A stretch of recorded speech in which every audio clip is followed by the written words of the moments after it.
tuning in to another episode of Omni Gamers, where we like to play games and have fun.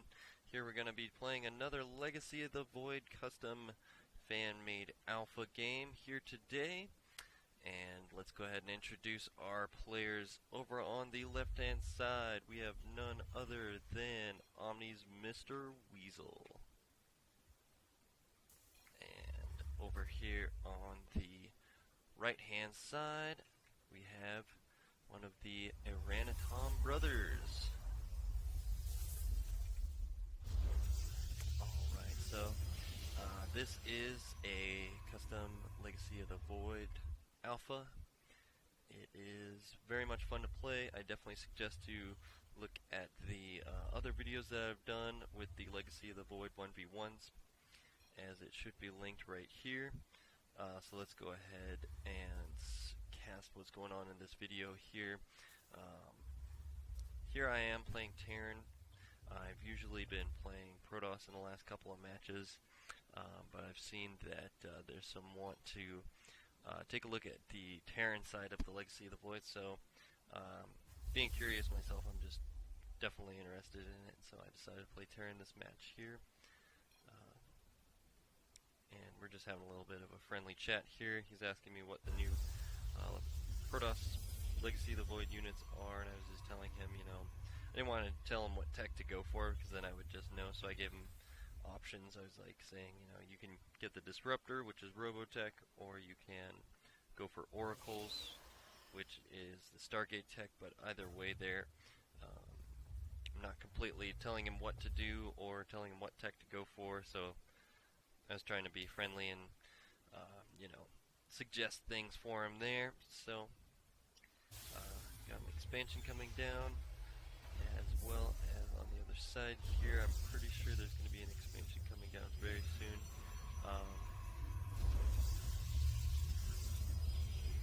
Like he's going for Twilight Council and setting up some proxy pylons.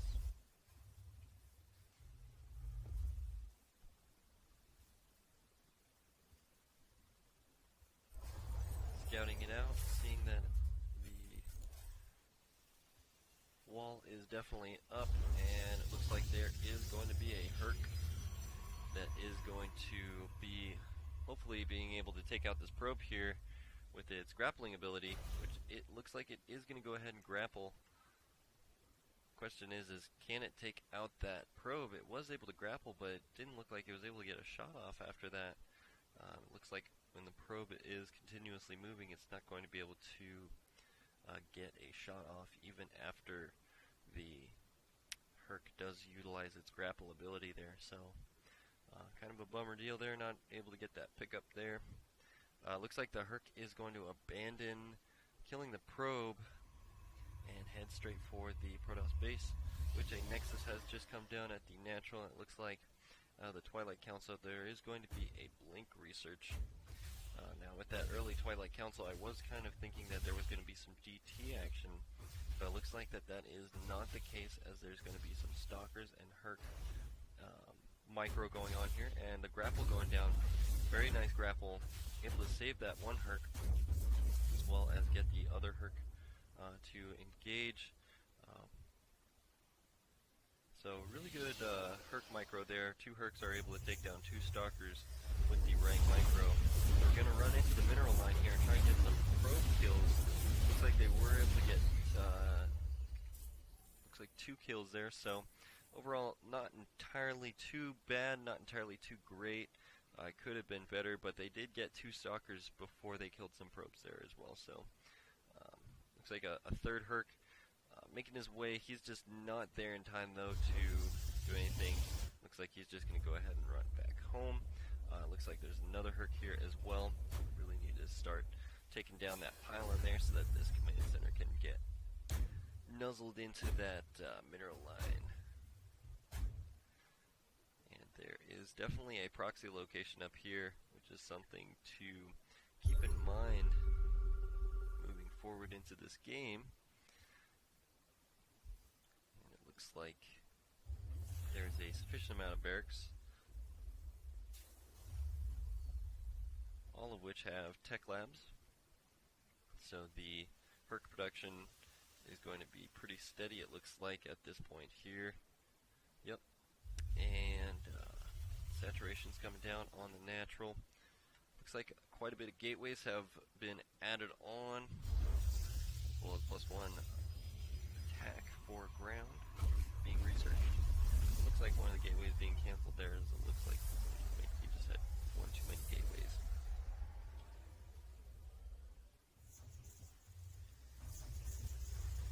I myself probably would have just kept it because you can pretty much afford that on 2 base. You can afford more than that, really. 5 gates is not enough gates for 2 base in Legacy of the Void. Especially if you're maintaining, staying, not supply capped, and really you could even tack on a Robo or a Stargate on top of that, I feel like, depending on whatever you want to go for.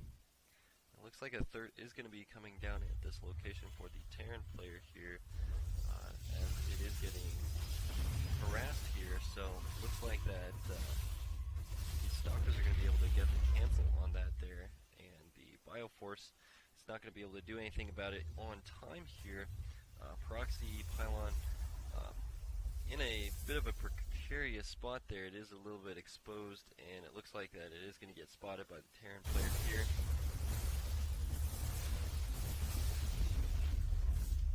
Look at that new bio, just go to work. Very interesting to see the Hercs joining the Marauder and Marine bio composition here, so it's really kind of interesting. See how that works out here. It looks like that all of the biotech has been researched, other than combat shields, which is about to finish here. So all of the bio units are going to be utilized during this game here, it looks like, in their fullest capability. And as well, we do have charge lots, it looks like, and Blink Stalkers. So this is going to be very interesting to see all of these units duking it out to the fullest of their capabilities here. Zealots charging in on the Hercs, but they are just pretty much destroyed there in an instant, it looked like there, with the combined siege fire and the splash damage from the Hercs, which by the way do 30 damage, as well as there's an amount of splash damage that it deals with the arc cannon upgrade, which you research out of the tech lab.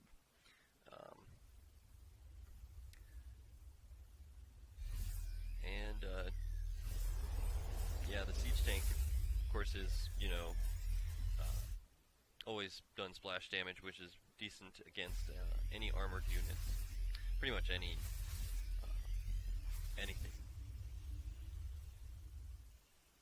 They do lots of damage.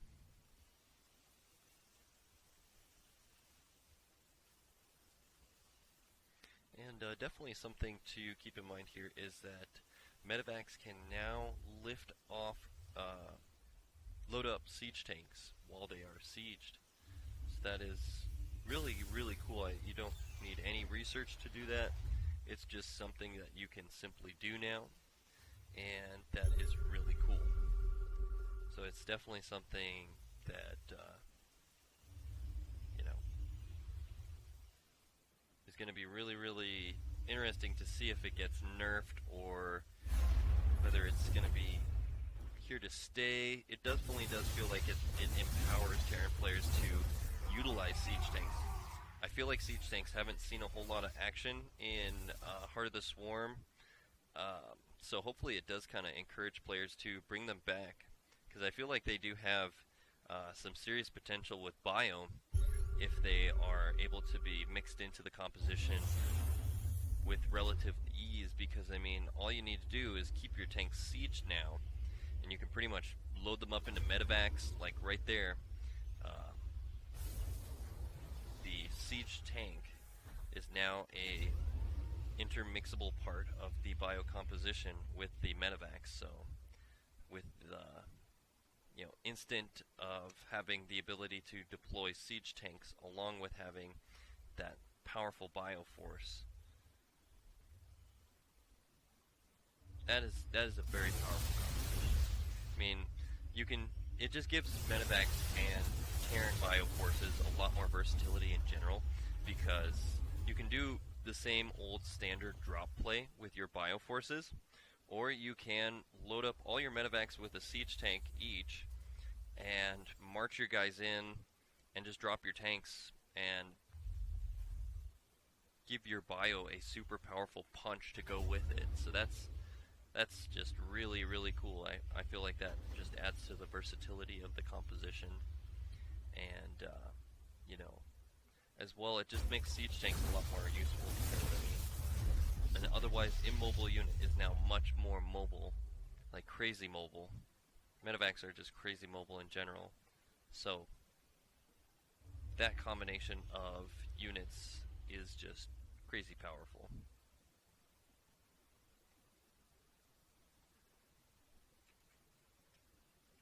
I definitely like seeing the siege tanks all clustered together like that. It's just really cool to see the little siege cannons popping out of the nose of the medevacs. It's like the sprites don't even fit together, but they just go together.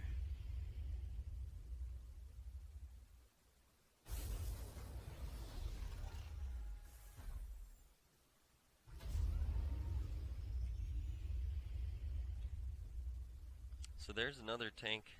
Looks like there's going to be a total of 4 tanks with this composition here. And like I mentioned, tanks are just going to get dropped. They're instantly in siege, and the bio forces stem forward with the tanks firing in the back while the medevacs heal the bio. So every unit doing its part there. Just crazy overpowered, yes, I agree. Yeah. It's just really cool to see that. I feel like the new bio is going to be very, very powerful. I feel like we need to go back and watch that one more time, just because there was all that build up to that moment, and it was just over in an instant. So let's just watch that one more time here. So, bioforces move in, they see the army, tanks get deployed in a safe distance away, and bioforces stem forward while tanks are deployed. Every unit doing its part.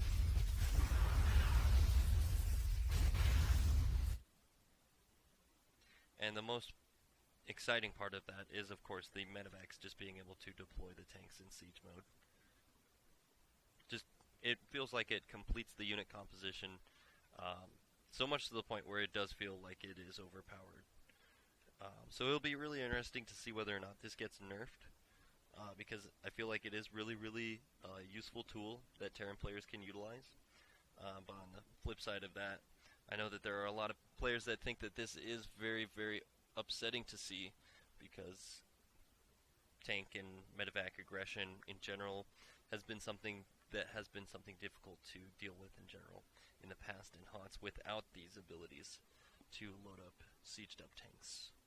But we'll definitely see if things go, the way things have been so far in Legacy of the Void for the alpha, when eventually when the beta comes out, and hopefully, I hope they keep it the way that it is at this time here, because that is just a really cool thing to see, and it's really exciting to have that ability in game.